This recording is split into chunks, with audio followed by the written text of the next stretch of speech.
La balada de Nunca Jamás, por Stephanie Garber. Capítulo 36. Los pájaros trinaban y el sol brillaba, pero lo único que Evangeline quería hacer era volver a dormirse y descubrir más cosas sobre el primer zorro. Cerró los ojos, pero estaba demasiado alerta y tenía la sensación de que ya sabía quién era aquel otro zorro. Si creía al atractivo desconocido de su sueño, Jax era en realidad el arquero. Lo había pensado antes, pero había descartado la idea incluso antes de ver los nombres de Jax y del arquero grabados juntos en la pared. Eso también la hacía dudar de lo que le había dicho el atractivo desconocido. Le habría preguntado a Jax al respecto, pero no estaba en la casita del árbol. Y antes de sacar el tema quería estar segura de ello.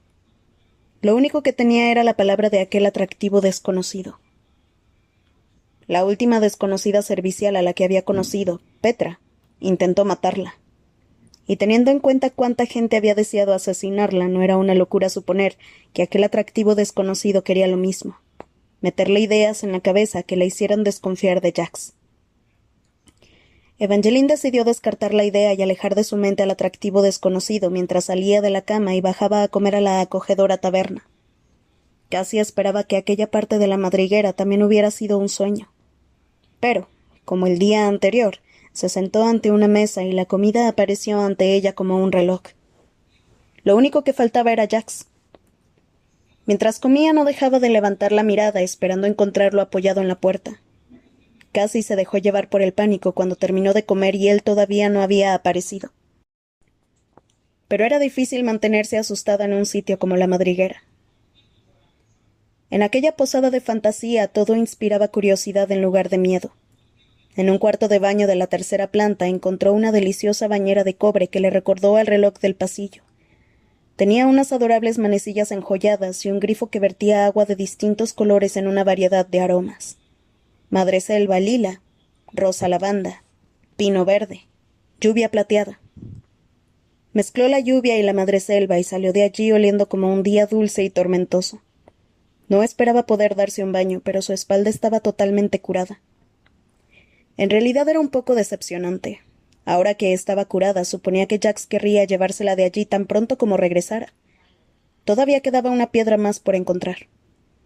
Pero Evangeline no se sentía especialmente motivada a dar con ella.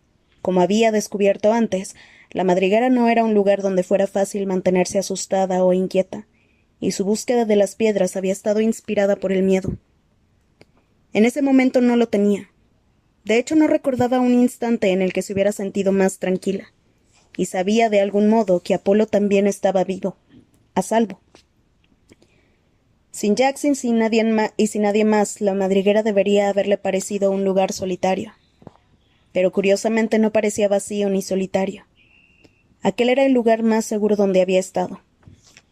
Se descubrió deseando poder compartir aquel sitio encantado con sus padres. Su padre se habría deslumbrado con los objetos mágicos y su madre habría adorado las habitaciones de cuentos de hadas. En la cuarta planta Evangeline descubrió por fin un armario lleno de vestidos que le hicieron pensar en jardines repletos de mariposas y en la sensación de estar dándole la mano a otra persona. Entre ellos eligió un vestido crema con bordados dorados y un ancho lazo rosa anudado alrededor de la cintura, a juego con el borde de las dulces mangas abullonadas. Lo único que necesitaba eran unas zapatillas. Se imaginó encontrando un par de zapatos mágicos mientras buscaba en el suelo del armario. Sorprendentemente, allí no había telarañas ni bolas de polvo, solo cajas con guantes y lazos y un curioso librito. Era el primer libro que veía en la madriguera y tenía un cierre en el canto. Buscó una llave hasta que recordó que podía usar su sangre. La cerradura se abrió con un clic. La envejecida primera página estaba cubierta de una caligrafía muy anticuada. Propiedad de Aurora Valor. No lo leas a menos que desees morir poco después. He maldecido este libro. Deja de leer si valoras tu vida. Esto te incluye a ti, Castor. Evangeline se sintió emocionada al leer las palabras. Había encontrado el diario de la misteriosa Aurora Valor. Quizás aquello le proporcionaría más pistas sobre el pasado de Jax, ya que sin duda había conocido a Aurora. La supuesta maldición del libro hizo que se detuviera un instante, como lo hicieron las indescifrables palabras a pie de página, las únicas escritas en el lenguaje de los Valor. Pero según lo que Jax le había contado, las maldiciones no podían afectarla en aquel lugar. La letra parecía además un poco infantil, lo que la hizo suponer que el diario no estaba realmente hechizado. Se llevó el diario abajo para leerlo ante el fuego de la taberna. En las primeras páginas había algunas quejas sobre sus hermanos, así como menciones al clima, a las comidas y a la ropa.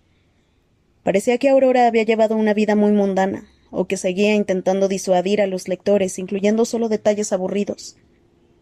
No se topó con el nombre de Jax. Avanzó buscando alguna mención hasta que la caligrafía se volvió más sofisticada y el contenido más interesante. Padre ha fijado una fecha para la boda. No me puedo creer que vaya a obligarme a hacer esto. Nunca forzaría a Dane, Lysander, Rómulos o Castor. Y si estás leyendo esto, Castor, para. Lo de la maldición iba en serio. Supongo que Vengeance es bastante atractivo, pero no siento por él más que repulsión cuando lo veo presumir de sí mismo y de su colección de espadas. He intentado convencer a mis padres de que no lo amo, pero madre dice que llegaré a hacerlo y padre dice que soy demasiado joven y que no sé nada del amor. Pero sé lo que es el amor. Lo sé muy bien, tanto que me es difícil no llenar las páginas de este libro con mis sentimientos por mi verdadero amor. Pero no me atrevo a hablar de él porque, aunque este libro está maldito, temo que alguien lo lea y que antes de caer fulminado le cuente a mi padre o a Vengeance lo que he escrito. Lala no deja de decirme que debería casarme con Vengeance, pero creo que no le caigo bien. Pienso que no le parezco lo bastante buena para su hermano, y me parece correcto, ya que yo tampoco la considero a ella lo bastante buena para el mío. La entrada terminaba allí. Evangeline hojeó el resto del diario. Por desgracia, apenas había un par de páginas más escritas y nada tan interesante como lo que revelaba aquella página. El diario confirmaba la historia que Jax le había contado sobre Aurora y Vengeance, pero lo que la sorprendió fue lo que revelaba sobre Lala. El diario no mencionaba el nombre del hermano de Lala, pero Evangeline tenía zozobrante sensación de que sabía quién era, porque sabía quién había sido el verdadero amor de Aurora. Lyric Merrywood. Sintió un abrupto dolor al pensar en el terrible destino de la casa Merrywood. Sabía que debía sentirse molesta con Lala por haber usado la maldición del arquero con Apolo y con ella, y lo estaba, pero también le rompía el corazón pensar que su amiga no solo había perdido a su hermano, sino a toda su familia. Era casi demasiado para procesarlo. Le sorprendía un poco que Jax no le hubiera mencionado aquello cuando le habló de la destrucción de los Merrywood, pero teniendo en cuenta lo reservado que era con su pasado, comprendía que también fuera cauto con el pasado de los demás. Por supuesto, eso no había evitado que fuera desagradable con Lala sobre el prometido que había elegido. Todo tenía sentido, aunque de un modo vertiginoso y terrible. Evangeline se preguntó entonces si aquella historia tendría algo que ver con el deseo de Lala de abrir el arco Valori. Evangeline todavía no sabía qué quería Lala, solo que lo deseaba lo suficiente como para hechizarlos a Apolo y a ella. El reloj del vestíbulo de la primera planta marcó gachas. Evangeline soltó el libro, tanto por el sonido como por el asombroso descubrimiento de que había pasado un día y una noche entera mientras leía y vagaba por la madriguera. Jax le había dicho que el tiempo funcionaba allí de un modo distinto. Pero no era solo que el tiempo hubiera pasado rápidamente, era que había ignorado su paso. Y Jax todavía no había vuelto. La puerta delantera de la madriguera se abrió. Evangeline se giró esperando que Jax entrara, pero parecía que la había abierto una ráfaga de viento. La única criatura que entró fue un pequeño dragón de aspecto perdido que tosió diminutas chispas doradas mientras brincaba al interior. Era de un azul irisado y tan adorable que Evangeline no pudo evitar sonreír al verlo mirando todo con curiosidad. Los dragones no estaban acostumbrados al interior, pero aquel brillante amiguito no quería marcharse.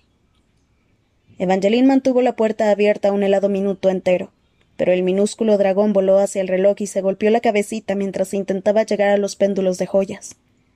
Una y otra vez. Al final Evangeline lo tomó en brazos y se lo llevó con ella a la taberna. Las mesas estaban de nuevo mágicamente preparadas con humeantes cuencos de gachas y tazas de chocolate recién hecho, que el amable dragoncito mantuvo caliente para ella. Suponía que no quería que lo echara, por lo que estaba intentando ser útil. El dragón parecía preocuparse cada vez que los ojos de Evangeline se dirigían a la puerta, pero no pensaba echar a su pequeño y nuevo amigo al frío exterior. Estaba buscando a Jax y empezaba a ponerse un poco nerviosa. El almuerzo fue parecido. Entre bocados, Evangeline se descubría buscando a Jax en la puerta. Se recordó que Jax era un destino. Podía controlar las emociones de la gente. Podía matar con un beso. Se las apañaría bien. Pero en la cena empezó a preocuparse de nuevo por si le había pasado algo. Llevaba casi 2 días fuera. Había desaparecido antes, la había dejado 10 días en los dominios de Caos, pero en esa ocasión le escribió una nota para que supiera que se marchaba. Esta vez se había marchado sin más. Pensó en lo último que le dijo. Todavía intento no pensar en ti. ¿Se había marchado para demostrarlo? Fuera así o no, tenía una sensación de inquietud en el vientre que ni siquiera la calidez de la madriguera podía acallar. No tenía miedo, pero no estaba tranquila. Removió su sidra y empujó la comida de su plato. A mitad de la cena, el dragón diminuto corrió de repente a esconderse detrás de su jarra de sidra. Le ardió la última cicatriz de corazón roto de su muñeca y se giró hacia la puerta de la taberna para descubrir que Jax había regresado. Estaba impresionante sin ni siquiera intentarlo, apoyado en el marco de la puerta con el cabello dorado despeinado por el viento y la capa torcida. ¿Dónde has...? Se detuvo casi de inmediato. Jax no estaba apoyado en la puerta, se estaba sujetando a ella. —¿Jax? Evangeline atravesó la taberna corriendo y se sintió horrorizada cuando la capa se deslizó sobre el hombro de Jax y reveló una enorme mancha de brillante sangre roja y dorada.